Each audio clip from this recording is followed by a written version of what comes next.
I'm sorry, I can barely hear you because I'm in a very noisy area of Hollywood right now. Okay. What did you say? I've looked at your IMDb stuff. It looks like you do a little bit of everything. Ah! That would be about 1% of my true work. How's that for honesty? That's good. Who has time to chase all those fucking credits? Mel Gibson does. I don't. I don't have time for that. Right? Yeah. Yeah. And I'd love to do a film with Danny Glover. I haven't worked with Danny in years. Um, and who's writing all your stuff? I write everything. I co-write at least. Well, then you got to get your ass out here to LA or wherever I'm at, because you got to do some scripting on some films I'm working on.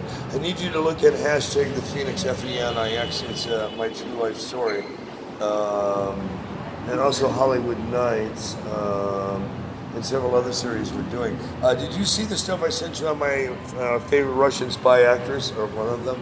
Yeah, I saw it and I looked at one of them. I looked up on IMDb, I think. Oh yeah, she's done a lot of international stuff. There's you can find her. I did an interview with her. She speaks pretty good, articulate English. If she would ever stop being a bitch, I think I'd marry her. Yeah, I tried to let her know that when she was in Japan, because I think it would be really kind of twisted to run for the White House and marry a Russian bride. What the fuck? Why not? It'll give me an insight to the other side deeper than fucking. Yeah, you know who I'm talking about. When can we get that letter of endorsement from the League of Voters? Because that's going to help push this thing quickly. You mean the simple majority? Yep.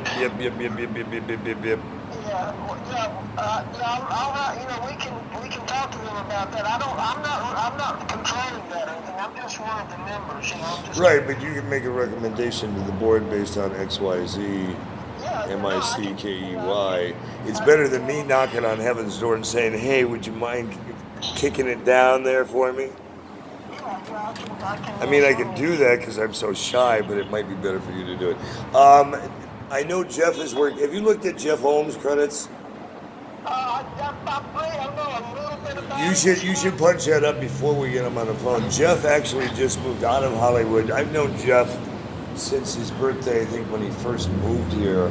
I've known Jeff forever, and Jeff has been our head of post and global production. But he's done like, Jesus Christ, so many films. Armageddon. Let me say what I think I know about him. All right. What I've done is he does a lot of special effects and concept design. Right, but he also does he does post production, special effects. He was the colorist for many animation films for Spielberg for years. Nothing came out of Spielberg's production that Jeff didn't see every final print, whether it was animation or anything. He was the final colorist, deciding on what the masters looked like on everything. He corrected everybody's work. Okay, he might be just right for clones and Pindar then, because that's like a space. Oh, that's right up his alley. But even more, Jeff also produces and directs. Jeff did like Prince ABC in concert. He did On the Road with Tribune Company. Jeff is just he's a fucking good genius. He's doing stuff with the vets and broken soldiers, I think it's called. I mean, he's just out there. He's helping people. And he decided to move back to the Midwest, and I called him up and I said, "I got a lot of work for you." He said, "Bring it on, let's do this." And I said, "Well, we're going to go for the White House," and he said, "Bring it on, let's do this." He laughed, of course.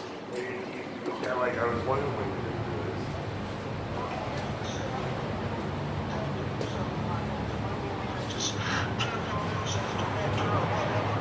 Well, it depends on the project whether he would direct it or he would just be the guy who's making sure all the production and post is running right. It depends on the project. He's not necessarily going to direct every project. I may not direct every project, but I may come in and executive direct, and I may have, he may have some hot dog or whatever, or somebody who's working with Danny Glover. Everything's about what is going to make the box office work. Who's going to pull out the best performance for that film?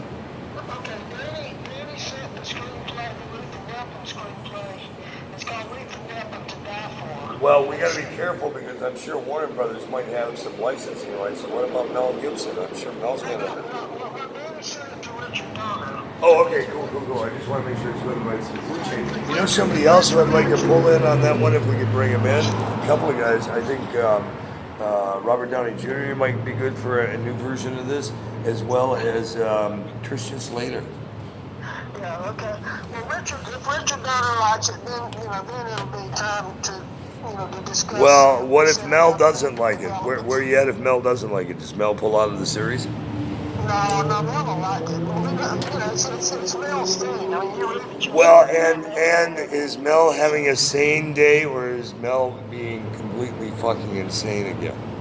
No, Mel in this picture, he's insane. No, I don't give a fuck what he is in the film. I give a fuck what he's like as a human being on a set. That's what I'm concerned about. Because that's an insurance nightmare if he starts doing one of his things where he gets fucking thrown in jail in the middle of a shoot.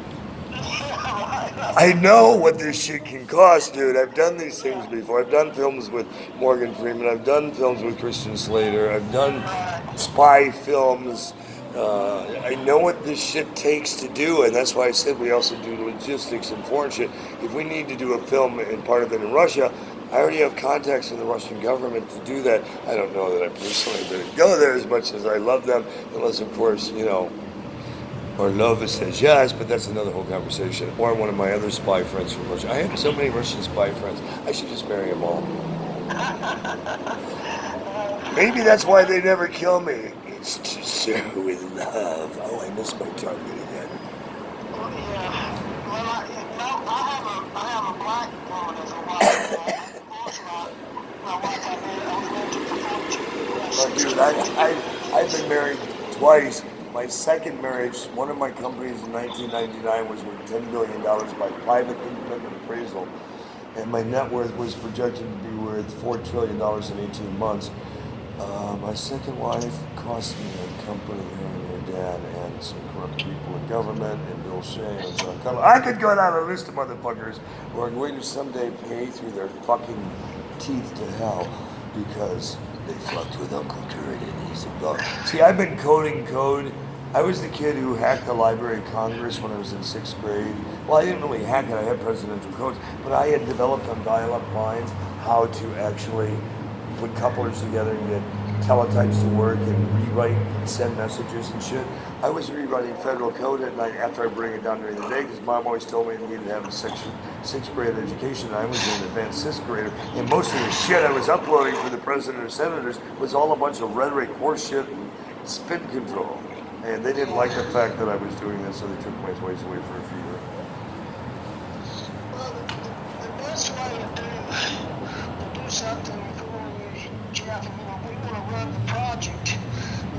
Let's just put a group together to finance the purchase of rights agreement. We buy it, just buy it outright, nail it down, and then we come right into fast track it. Or we license it for these splinter films, whatever, and make it a sub-licensing right. But any derivatives that spin out of this version, we have first right of refusal. I don't know that they're going to give you out. They're not going to sell you out the whole Lethal Weapons right unless you're buying out the whole catalog. And good luck with that. I don't see Warner giving that up easily.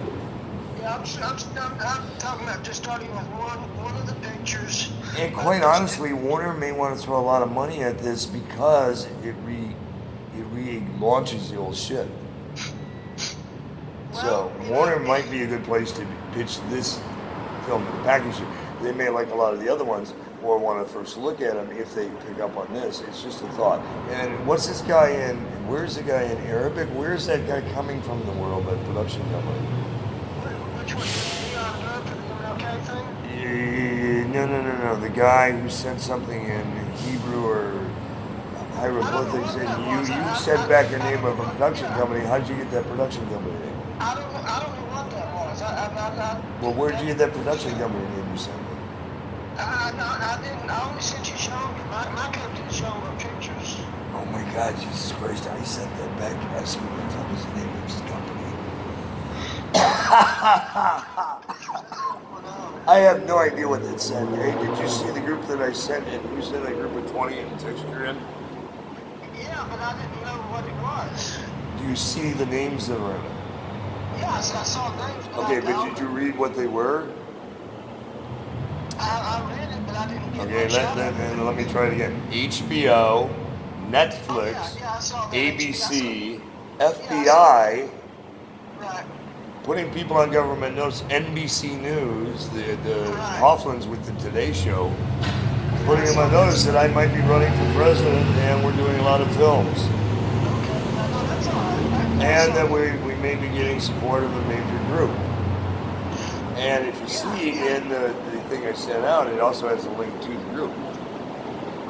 So you can also show that to the group that we've been promoting the shit out of, because they've been running that link in a lot of videos on our channels on YouTube. I don't know if you've been checking them out, but anything I watched the one where you was trying to get the police to arrest the guy that stole your tire. Oh yeah, that went over so well, didn't it? Yeah. Oh yeah, that. See, but that's going in my film of criminals with badges, snitches, bitches, witches. But it also speaks out to corruption in government very clearly. What the fuck is going on? That was so weird. It's just like they were just ignoring. And it's like, hold it, he's right alongside of you. He's in front of you. He's in the left. Is that the video you saw? The one that's like 20 minutes long? Yeah, they were keeping me on the phone, but they were doing absolutely. And they kept saying, well, they want to come and talk to you. I don't want them to come and talk to me. I want him to grab the guy who's right in front of them. I mean, how much clearer in English could I have said that to them? I don't know. Yeah, that was weird. Oh, dude, you want to see some even crazier stuff? Put in Kurt Kelly hashtag SMPD and go back like a year or two, and you'll find stuff where I'm calling, hi, I'm being robbed. And they're like, your mommy's looking for you. You should go home. Click. I call back, my mom's been dead 20 fucking years. I'm being robbed. Hey, your doctor says you're off your medications. You should go get your meds right now. Click. Oh my God. Oh no, real calls, dude. They are so pissed at me because I've been playing homeless, because the State Department asked me to go off grid, because Obama told me to shut the fuck up when the Russians hacked global intel, which, by the way, when you hacked global intel back in 2015, elections are a fucking piece of cake. And Obama, by the way, did introduce Trump to the Russians. Should I say more? I invoke federal whistle protection. I'm a motherfucker. Yes, I am a federal contractor. I am a federal consultant. I have never been a federal employee. If I ran for president, it'd be the first time I've been a federal employee. I never wanted to work for my Uncle Sam, but at this point, it's so screwed up, I think I better step up and take a bullet for a cause and say, it's time to straighten this country out, because we've just totally blown democracy right to pieces of shit. Yeah. We have. It was a great concept, but we had a bunch of white slave owners who entitled themselves to vote, who set this up and twisted it from day one. Let's reset. Justice for everyone. You make the law. If you break the law, you go to prison. I don't give a shit if you're in Congress or you're president. If you fuck up, you take the hit just like you want the rest of us to take. I am done with the entitled class. I'm done with the 1% who want to manipulate us all into beating the shit out of each other and being fat, dumb, and stupid while they laugh their ass off watching the war games on the street. I'm not in the mood. It's getting ugly out here in Los Angeles. I'm tired of random hate crimes. Last night, I'm riding a train downtown, true story, and the video is on YouTube. I put it up early this morning. A guy was being robbed, so he slashed the shit out of the robber. Now, he probably shouldn't have slashed the shit out of the robber, and whether the robber lives or not, don't know. Police are saying it's unknown who did what in the robbery, but according to eyewitnesses that were on the train that I talked to and have video, and I showed the bloody car, man, it's a fucking mess. I'll be shocked if this kid lives. He lost at least 4 quarts of blood all over the train and the sidewalk and shit, and he got slashed because he was robbing somebody. I gotta be honest, I'm at a point, I've been robbed so many times that, you know what? I've been registered by the County of Los Angeles as armed and dangerous with 2 fingers. You better hope I have only 2 fingers, because if I have anything else, you're guaranteed to be in a body bag if you keep jacking Uncle Kurt. Because I have gone through over 300 million in assets working on this film in the last 5 years. And I'm tired of being jacked.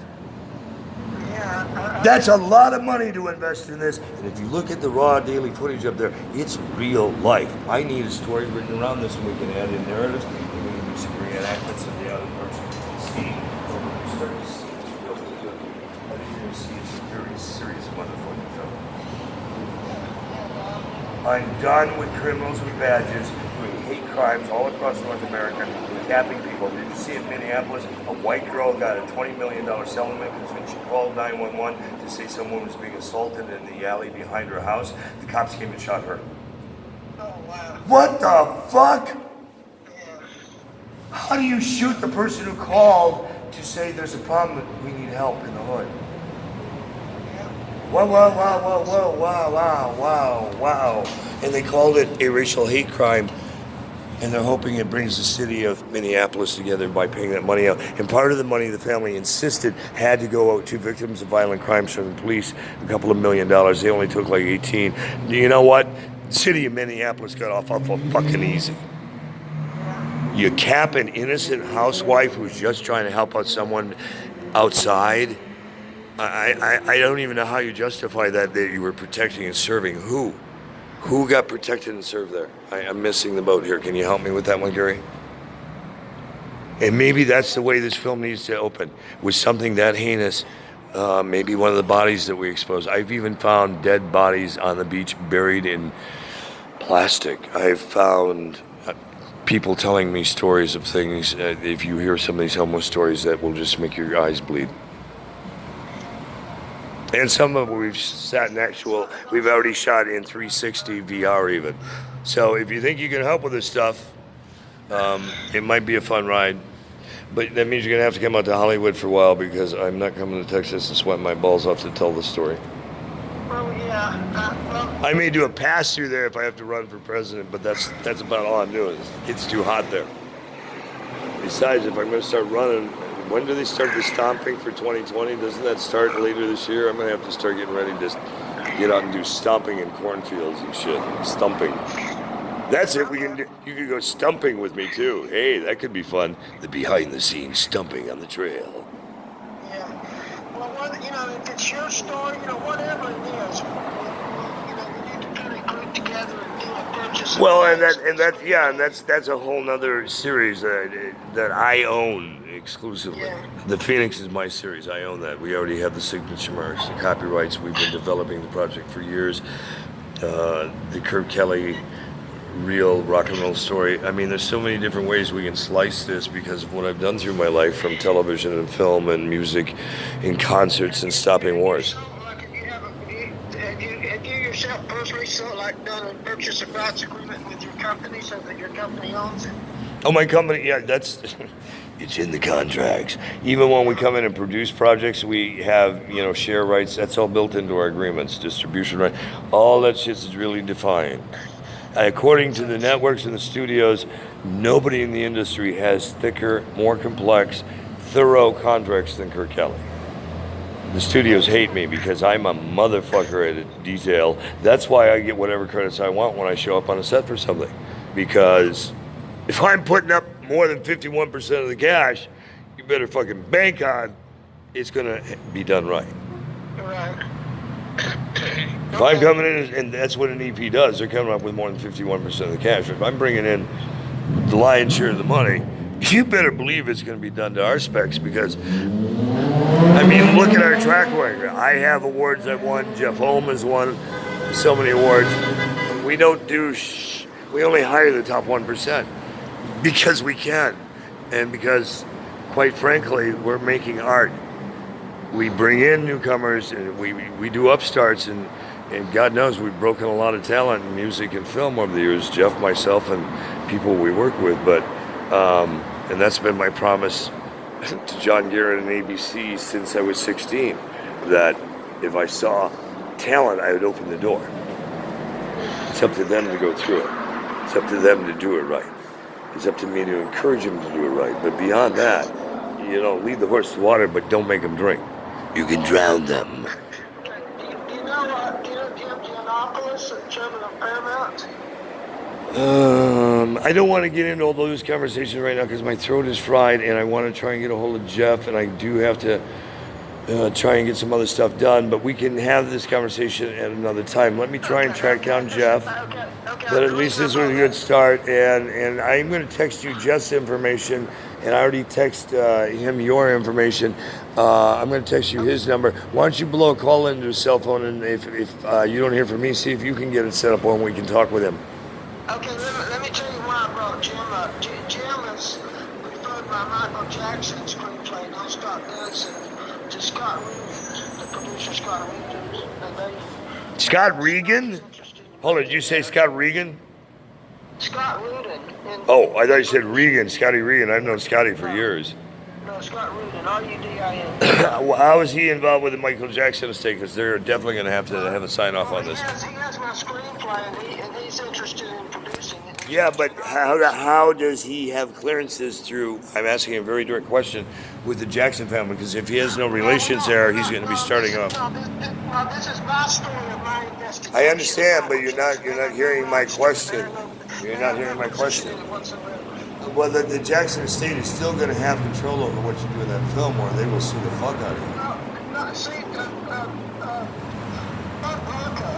John, Okay, can we have this conversation another time? I really, Gary, please. Gary,